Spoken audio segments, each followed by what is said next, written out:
നോമ്പുകാലത്തെ ഭക്ത അഭ്യാസങ്ങളിൽ പ്രധാനപ്പെട്ട ഒന്നാണ് വിശുദ്ധ ഗ്രന്ഥ വായന.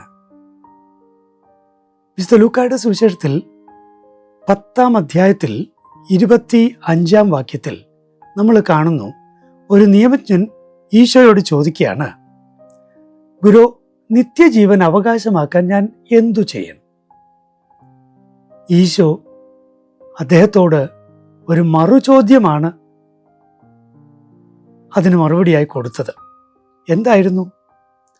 നിയമത്തിൽ എന്ത് എഴുതിയിരിക്കുന്നു, നീ എങ്ങനെ വായിക്കുന്നു?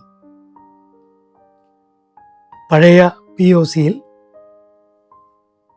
നീ എന്തു വായിക്കുന്നു എന്നാണ് പരിഭാഷപ്പെടുത്തിയിരിക്കുന്നത്. എന്നാൽ POCയുടെ പരിഷ്കരിച്ച പതിപ്പിൽ കൃത്യമായ പരിഭാഷയുണ്ട്. നിയമത്തിൽ എന്ത് എഴുതിയിരിക്കുന്നു, നീ എങ്ങനെ വായിക്കുന്നു?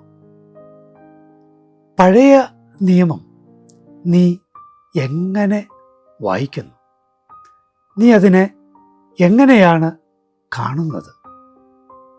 പലരും പഴയ നിയമം വായിച്ചിട്ട് വല്ലാതെ അസ്വസ്ഥരാകുന്നുണ്ട്. ചിലര് പഴയ നിയമം വായിക്കരുത് എന്ന് പറയുന്നു. വേറെ ചിലർ പറയുന്നു പഴയ നിയമം അത് ബൈബിളിൻ്റെ ഭാഗമായി കരുതാനാവില്ല എന്ന്. വേറെ ചിലർ പറയുന്നു പഴയ നിയമത്തിലെ ദൈവം അത് മോശം ദൈവമാണെന്ന്. പ്രിയപ്പെട്ടവരെ, നീ എങ്ങനെ വായിക്കുന്നു എന്നത് സുപ്രധാനമാണ്. പഴയ നിയമത്തെ ഈ നിയമജ്ഞൻ വായിച്ചത് നിങ്ങൾ ശ്രദ്ധിച്ചോ?